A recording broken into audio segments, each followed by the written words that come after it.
Hello and welcome to the Voice of Intuition podcast. My name is Susan Jane, and I believe that trusting your intuition is the best way to live your life with meaning and purpose. Each week you will hear about how you can connect, develop and trust your intuition through the wonderful array of guests we have on the show and my own personal experiences. Join me to understand how your intuition can guide you towards a life full of meaning and loving purpose.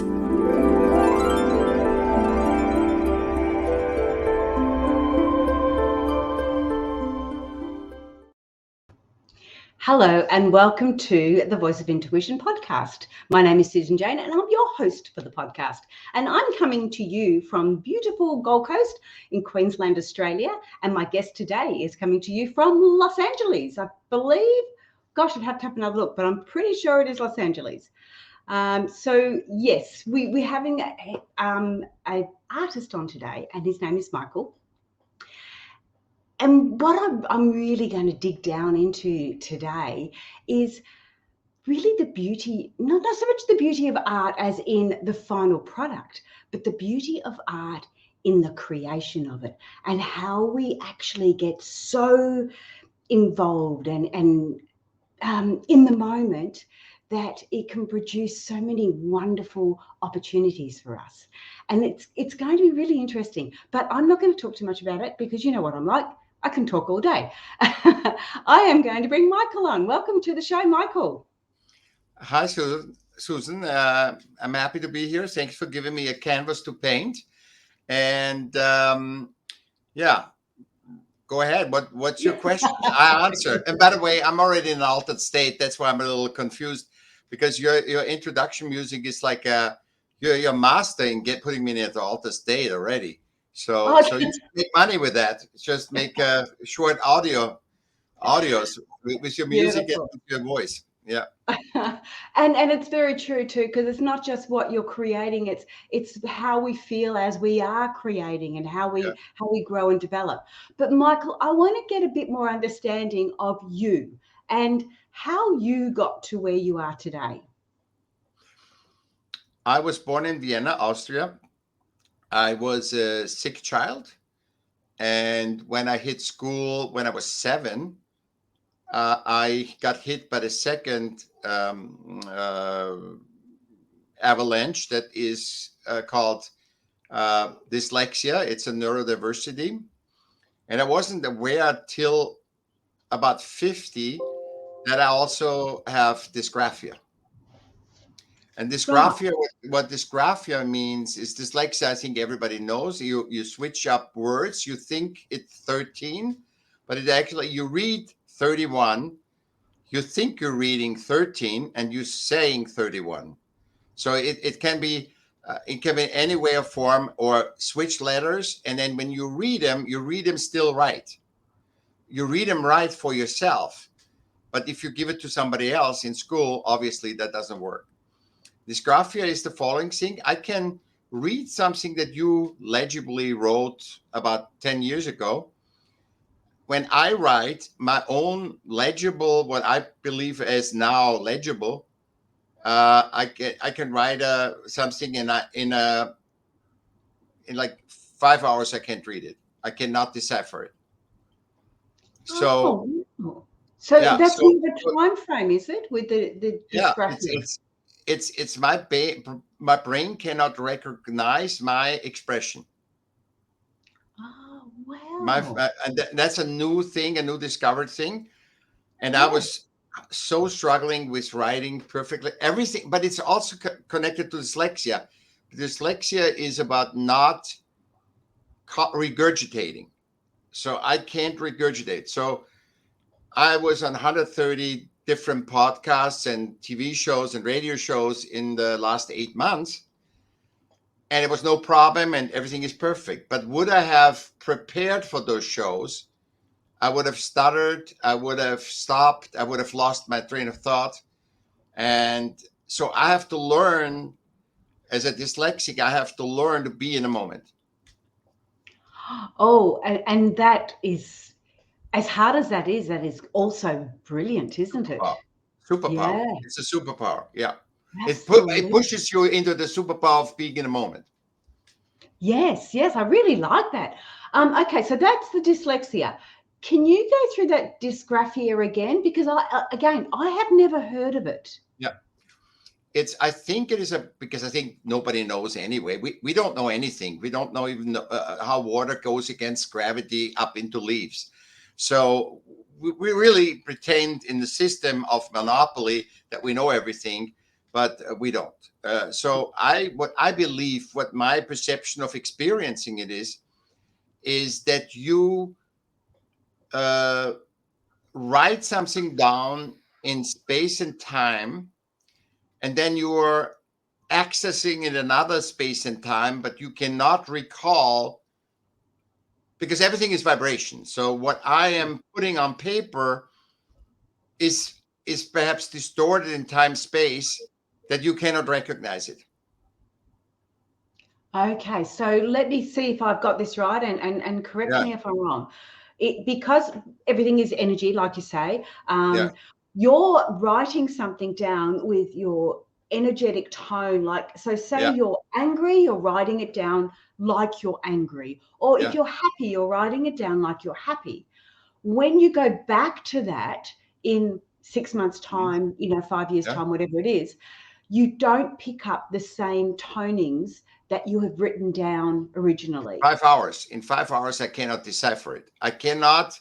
Wow. I cannot decipher what I wrote. So I write always with, I only type because I mean, I have a notepad here, but if I don't look at it within an hour or so, I don't know what I've written. So I'm transcribing constantly. I'm having a voice recorder that I constantly have with me, and instead of taking notes, also mental notes. Because as you know, ADHD and stuff, we are always out of time space. We're moving everywhere. So we're not just right now here.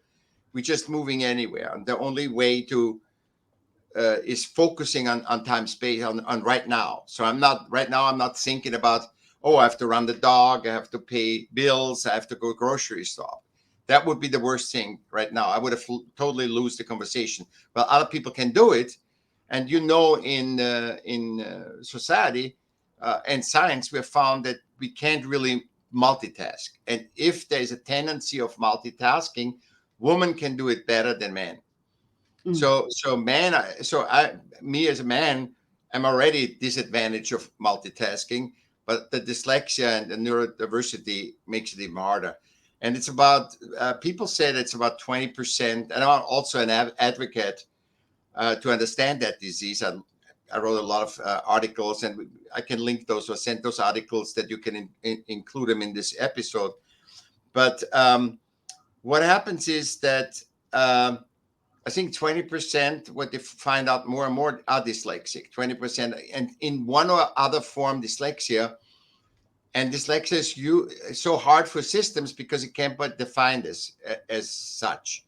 It cannot define. So for my problem with whatever, for example, my problem with numbers can be another person's strength. So the other person is also dyslexic, has a hard time with other people, and I have a good time with other people because I had to rely my whole life on human contact because I couldn't fit into systems. Wow. Okay, I really love how you've explained that too. And so when you're talking about dyslexia and dysgraphia and that Yeah. that sort of thing, you're talking about the fact is you're not living in the moment, or it's not about living in the moment. So and I know that everyone, I shouldn't say I know that everyone, I know myself that as growing up as a child, I used to always get 5 and 4 around the wrong way. And I'd always say it's 54 and it might have been 45. Or I'd Yeah. say it's 45 and it might have been 54. It was only those two numbers that I used to always get Yeah. around the wrong way. And sorry, it wasn't always, just sometimes. So I believe we all have this ability to not be in the moment in that sort of Mm-hmm. way. But the other aspect I wanted to touch on, and I know that I'm not asking you as an expert or anything else, but when we look at children with ADHD and these sort of situations, that they are sort of getting out of control. Is this part of that as well? Is this a part of not living in the moment, or are they actually in the moment and not liking it? No, they're outside of the moment, and obviously they're not liking it, because when you're out of the moment, you suffer. When I'm in a mind construct of the future, that I say, okay, I gotta make this podcast so that millions of people are listening, I'm out of the moment. When I say I want to have the most likes on this, I'm out of the moment. When I say I will do all these goals, then I'm out of the moment, because I'm focusing on the goal and I'm not experience the moment. It's not even enjoying the moment. Even if I have some horrible things happen these days, I would be in the moment to experience it and to letting them through me, and then I till they go away. Like if I fear, I go into the fear. I'm not going into the fear. I don't want to fight the fear. I just let that energy of fear through and experience it, because I know if I suppress it, I have no chance against fear. The same as you don't have it's very similar. You don't have a fear against systems, because on the other side of systems are also humans. So you're unconscious of that, of fear and the system and other humans. So you can't fight a system, because we are one as humans, and you can find that. And emotions are not even your emotion. The fear could be your emotion that expresses itself to me, because energy goes the path of least resistance. So when we killed 200,000 soldiers in Ukraine and Russia, if you don't believe that we all feel that, you're not aware. Yes. I absolutely get you. If you're not experiencing some of that in some way, shape, or form. Okay, so we're talking about this. If you're talking about dyslexia and those aspects of it, how would a parent see that coming through as a child, to be aware of it, mindful of it? What does that look like? First of all, I think a parent is so, because from 0 to 7, a parent is so entrenched in teaching a child to be human, what it means to be human, that the attention is not on the system. I know it's right now getting kids in the kindergarten when they're 4 or 5, but usually I think the parent, and then you don't care either, but in kindergarten you're not getting graded, So I think you're not aware as a parent that till you have to enter your kid into a system, into a system that actually conditions the kid, because 99% of kids have this unique ability to fit in the human realm. I'm talking about the human realm right now. 99% of kids have a unique trait that they are the best they can be, and nobody's better than them. But after the school, we have 3% only that are gifted. So 3% are defined as gifted. So you get really out-conditioned everything. And the dangerous point is, and that is not just for dysgraphia and dyslexia. What it is the kid gets, after just having learned what it is to be a human being from 0 to 7, gets into a stage. And by the way, I'm not educated.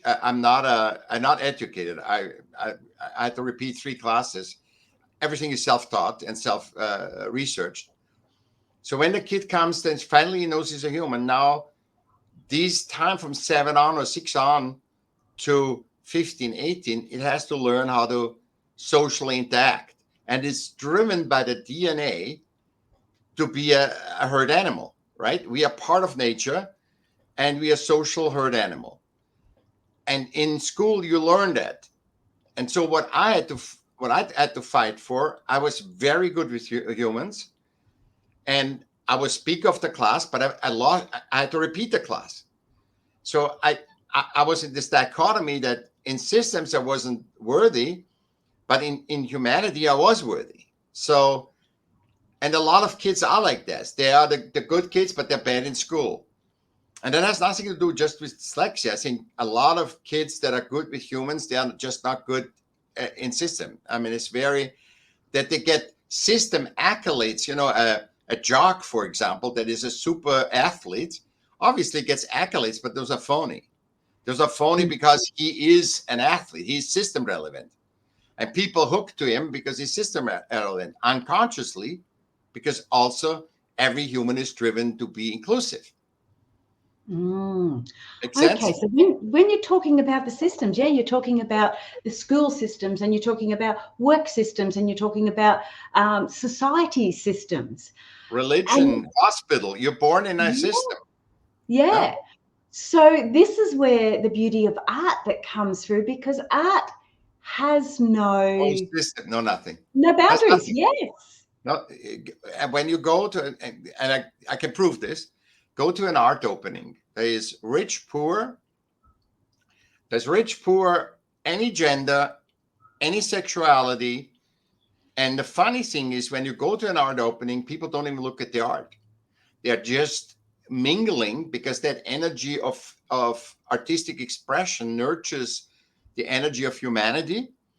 And when you look at the world, everything is creative. Our podcasts, Australia, every country is a creation. It is a system. And in the system, it's funny that the highest form of creation, which is art, because it doesn't have a purpose, is 97% of artists in the world are poor, on the poverty level. And that made me, write my fifth book, Smart of Art, which is separating into, like you said so well, into the product of art and the creation of art. And let me clarify what I mean by that. The product of art, the painting, the music, is a physical manifestation of the artist's conversation, which is with its non-physical self, that he has to create that piece of music, that piece of painting. So the more I have that conversation, it's like a skill, like an artist. The more you have that conversation with your non-physical, the clearer your expression of that conversation comes, the more it's recognized by humans, because every human has that muscle in himself, the creative muscle.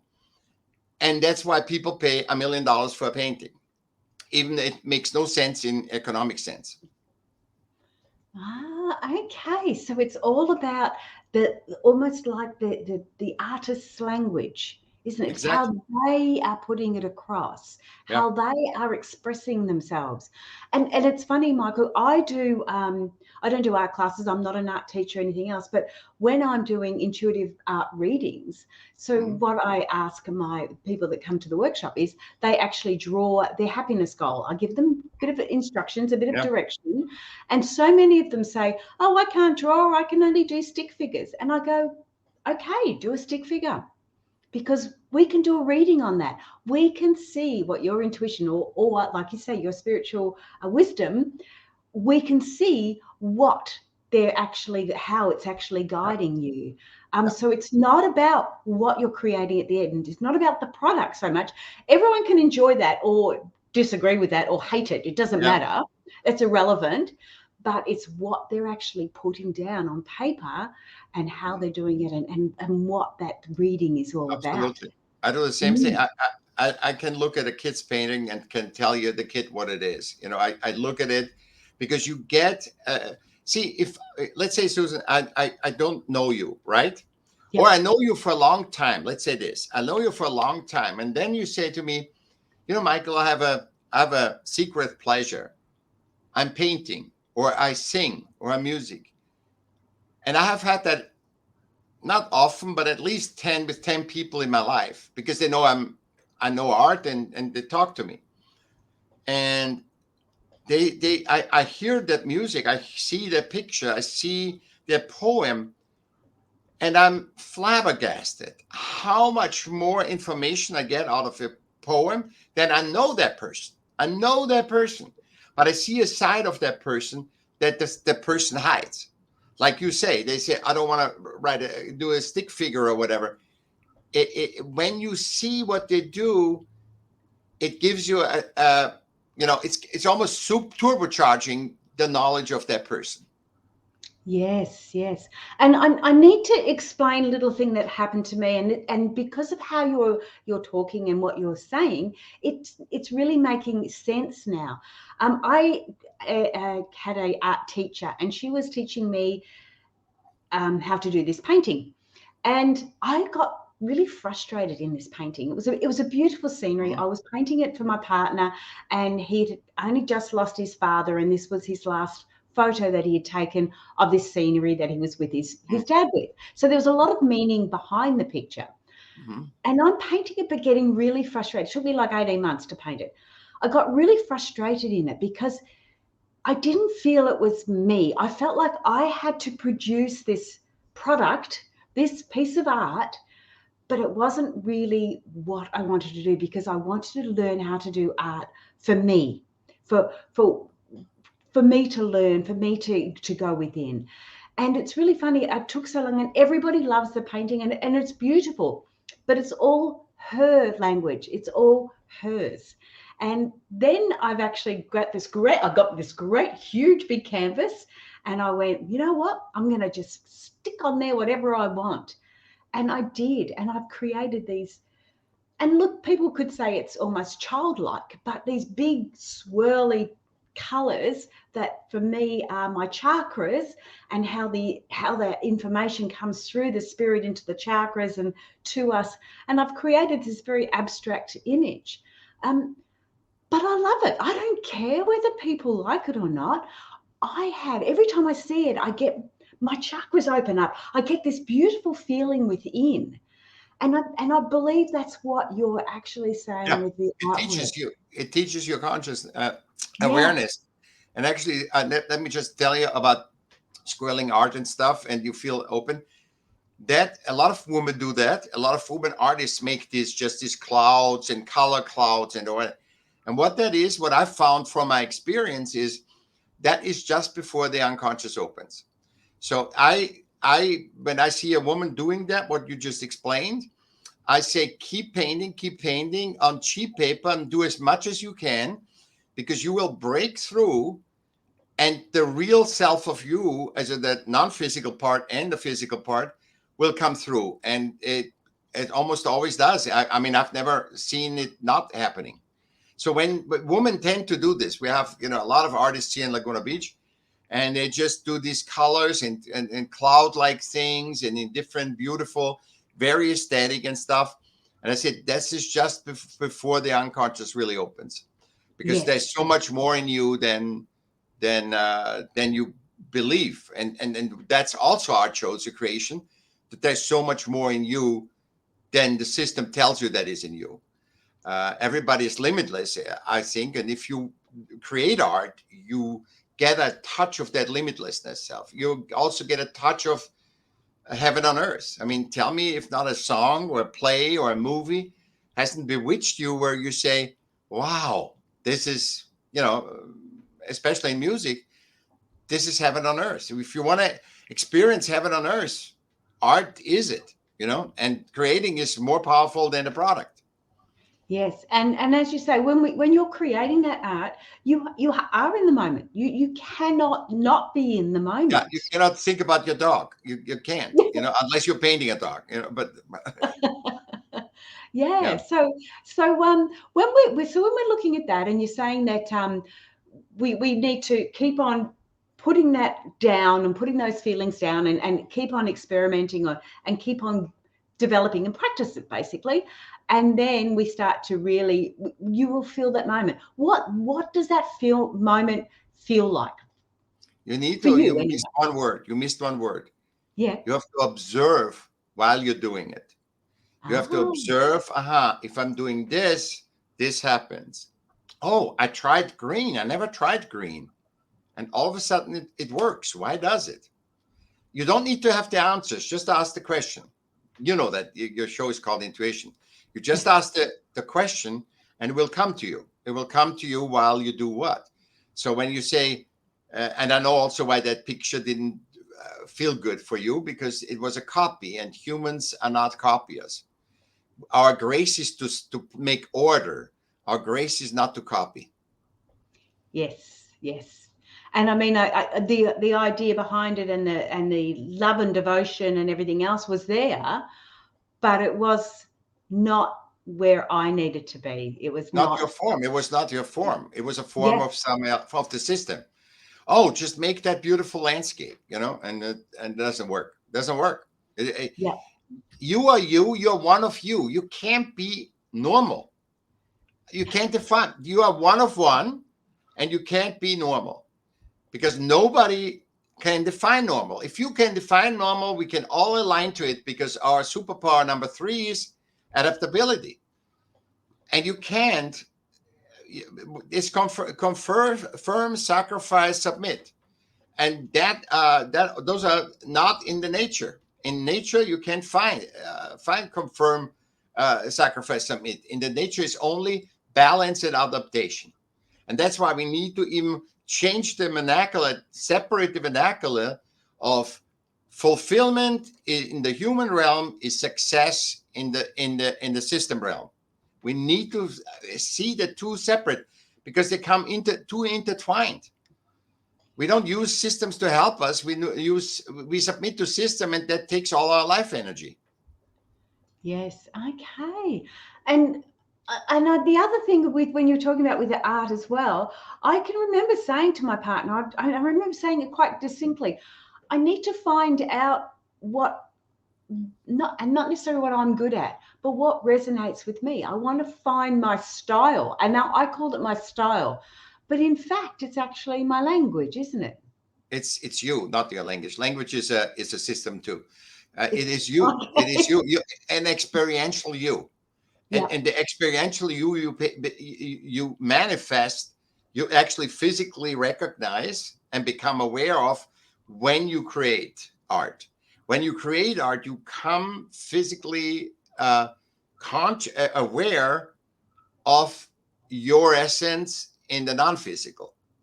So the non-physical, a piece of art and this creation, and when you milk the moment, every moment to moment, and try to figure out, okay, what am I doing right now? And just look what you do.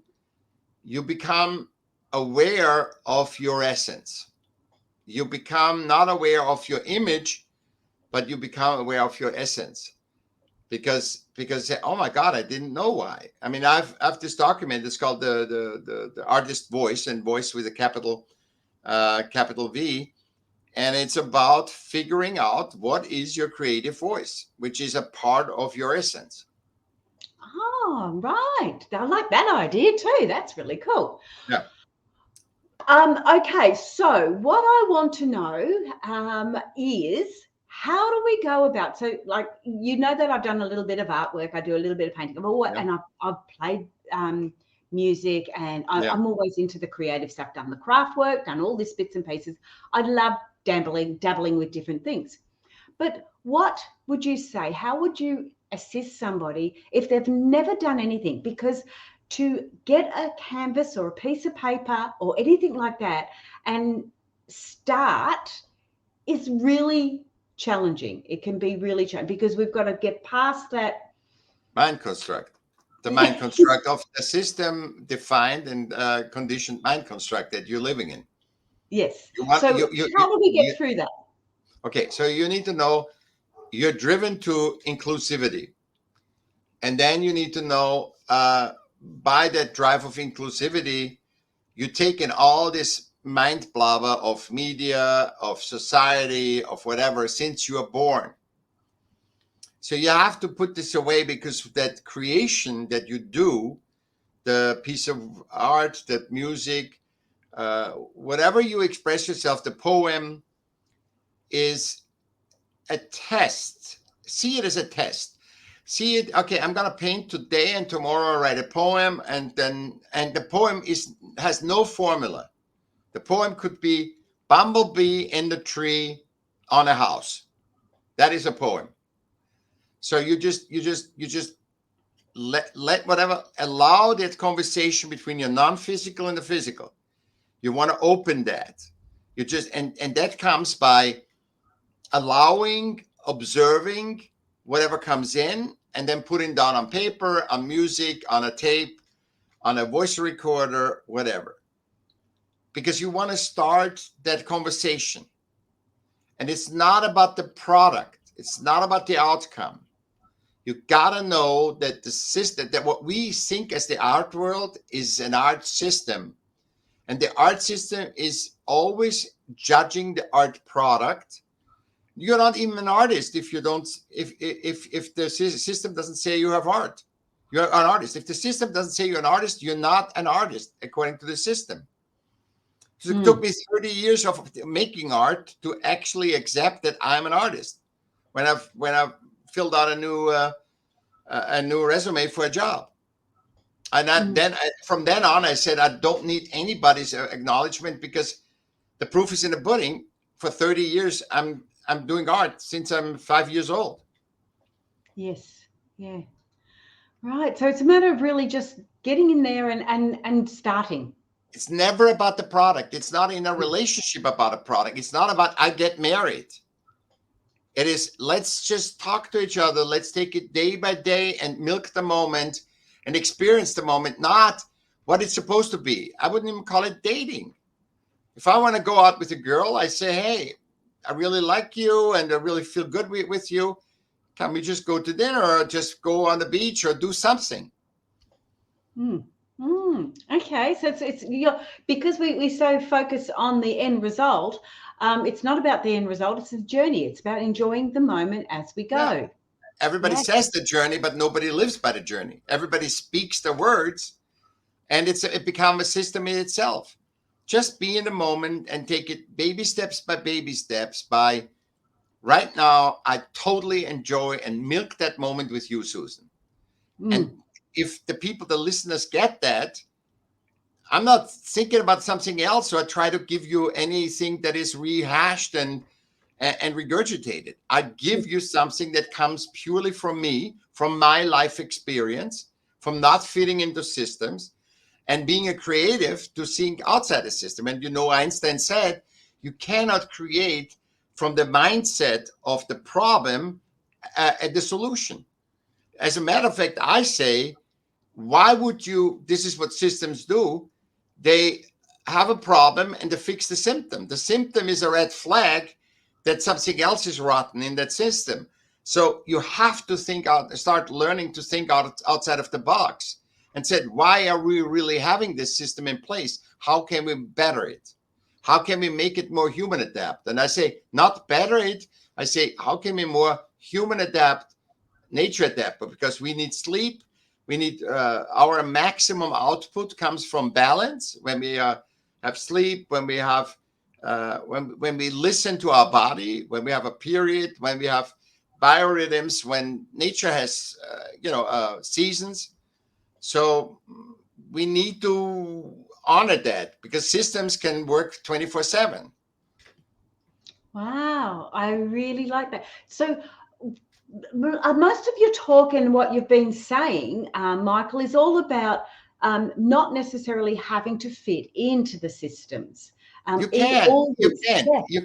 You are one of one, Susan. There's no chance you can fit into the system. You always have to sacrifice. You always have to adapt. And that's life energy. I'm not against system. I'm just saying about the awareness of systems, that you don't waste all your life energy and your time on that and wake up one day and said, you know what, I didn't live life.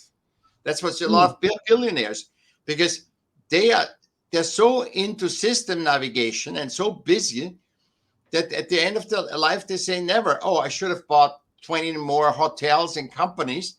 What they say is, I should have been with my animals. I should have been with my friends. I should have called this person a couple of times. He always called me. That's what they're most thing before they die. And we all have to die. I mean, that's not a depressing thing. It's a part of life. The existence, every living being is challenged. Every human being is challenged. Every living being is challenged. The fungi the fungi is in the woods, trees. Everybody is stressed. In order to live, you have to have that yang of challenge. Not meaning you have to sacrifice, you have to submit. You don't. You have to adapt, constantly adapt, and that can only happen in the moment when you milk the moment, like what you do with me. You have no idea what we're talking about. But no AI could do that. If I put a computer there, no AI could do that. You're constantly adapting. And I'm adapting to your questions because I have no clue what you ask me. Yes, I'm going to throw a really crazy one in a minute. No, I'm Yeah, not. no, you can absolutely. I'm not afraid because I like to be challenged.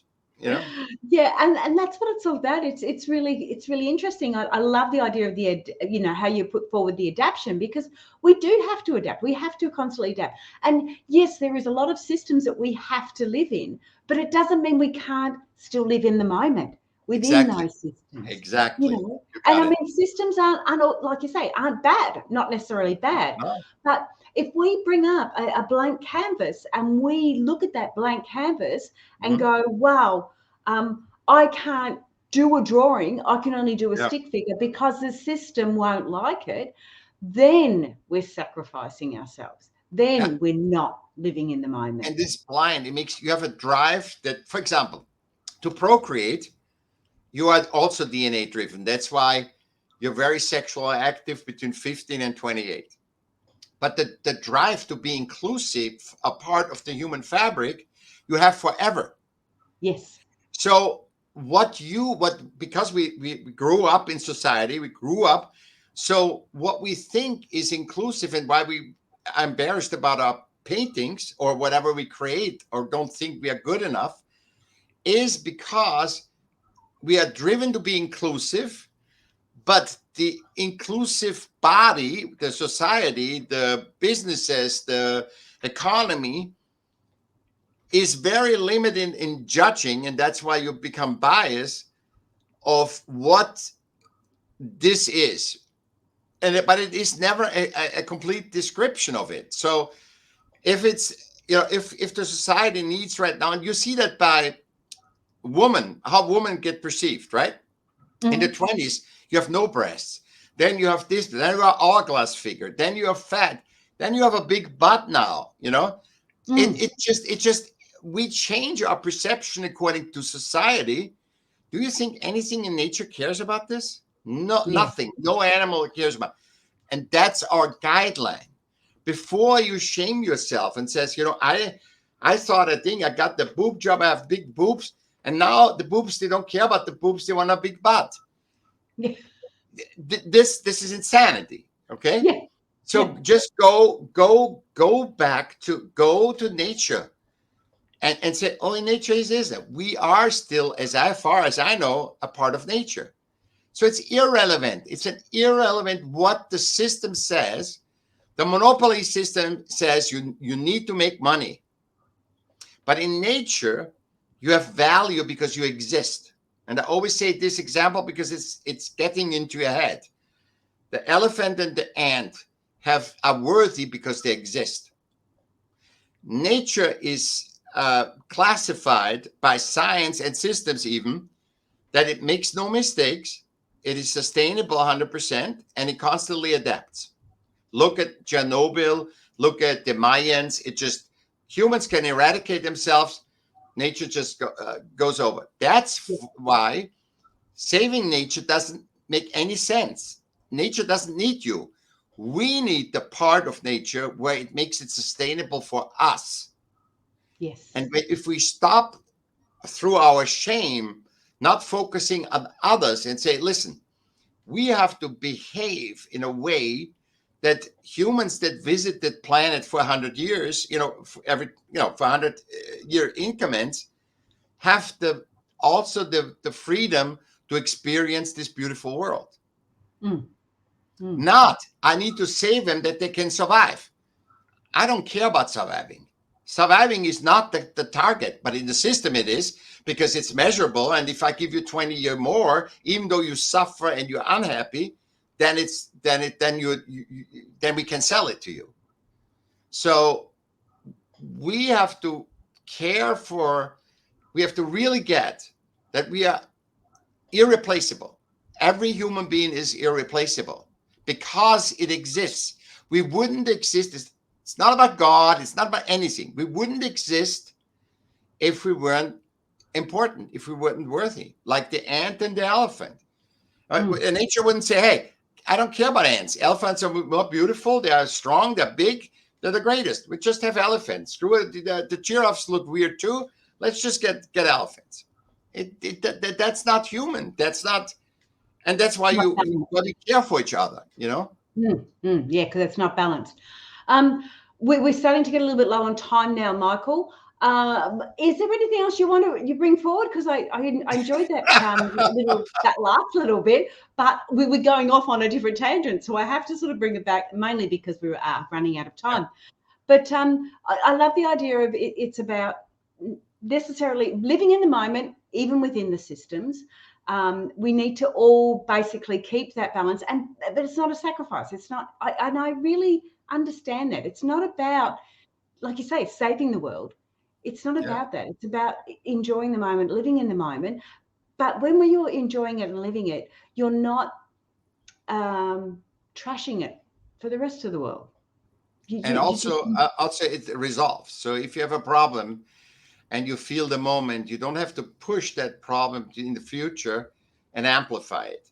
So if I feel fear right now and I say, Susan, I feel fear right now, or I'm not telling you and I just feel it, I said, oh my God, I'm so afraid that this interview is going to go to hell.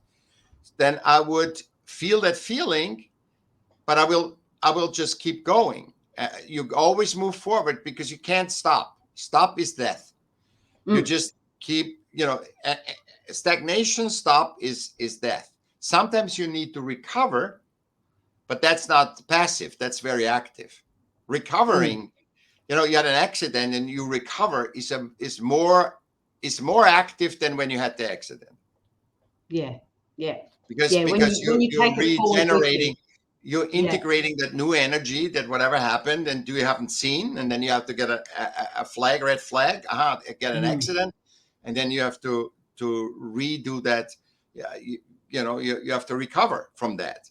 So and also milk the moment. Don't just go through the moment and say, okay, I can't wait to go to Hawaii tomorrow.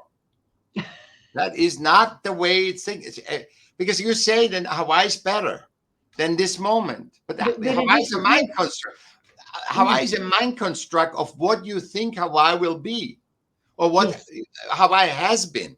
It's in the past or future. Cut yourself from past and future and milk the moment. What am I now experiencing with Susan? And you saw when I come, we connect right away. Boom. There's laughing, which all animals play. That's a human trait to connect. Yeah. Absolutely. You laugh, you joke, and you are outgoing. And we show it. As a matter of fact, people just look at this episode a couple of times. You get what I'm saying because I'm literally living what I'm saying. Yes, absolutely. And I think that's what I really enjoy about having these interviews that I'm having, because I'm meeting new people all the time, and you've got to be in the moment. You've got to be there. You're really focused on what you're doing, and I just love it. I get so much out of it, and you're picking up tidbits all the time from all these areas of life and your life and people's. So. Yeah, because people have sort of said to me, why are you doing the podcast? You don't get paid for that. You don't get any money for it. I call it, mate, you just don't realize what you get from it. It's like an orgasm afterwards. It's like after, but it is that during the whole interview. It's the fulfillment. And that's why I say, first superpower is creating art. Second superpower is dialogue, human dialogue, that exchange that is on so many levels, not just the words. And the third is adaptability. There's our three human superpower, not for the system, human superpowers. And that's why I love Alex from Podmatch, because he really runs it like human. He's very humane, and then he brought us together, for example. Without him, we wouldn't be together, Yes, that's Podmatch. That's how we do it. Yeah. Well, Michaell, we have to say goodbye. Can you stay on the line? Yep. Because I want to have a quick chat with you before we go. Yep. But yeah, thank you so much for being on the show. You're welcome. And thank you for giving me, as I said, the canvas that I can paint. Beautiful. Hey guys, you've got to listen. Jump onto Michaell's website. Now, I had it on the ticker tape there, but if you are listening as a podcast, it is Michaell. So Michaell, and then M for his surname.com. You'll find that there. It'll also be down underneath in the description as well. So you'll be able to link on there. And of course, he's got the book too on Amazon, which is The Smart of Art. I like that. A new art consciousness to awaken our enthusiasm for art.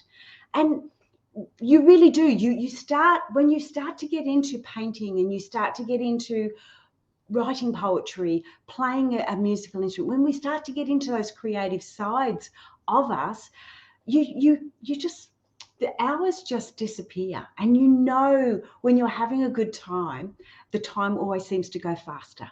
And so we sit in this moment, and I'll have that paint in front of me, and I go, I don't know what I'm doing, and I just start doing it. And that's what makes that connection, as Michaell was saying, to our higher self, to our spiritual side, which, as you know, that's, to me, that's those intuitive messages. That's our intuition. And of course, that's why I do my creative work, because I feel like I'm connecting with my intuition at the time. So jump onto his website, have a look at that. He does this awareness. He's got this awareness in art education too on there. Have a look at it. You'll really enjoy that. But that's it from me. Like, share, subscribe to the website, to the podcast. And I hope you all have a wonderful week. I will be catching up with you next week again, and have a lovely 2020. What are we up to? 23. Oh my goodness. Have a great day, guys. Bye for now.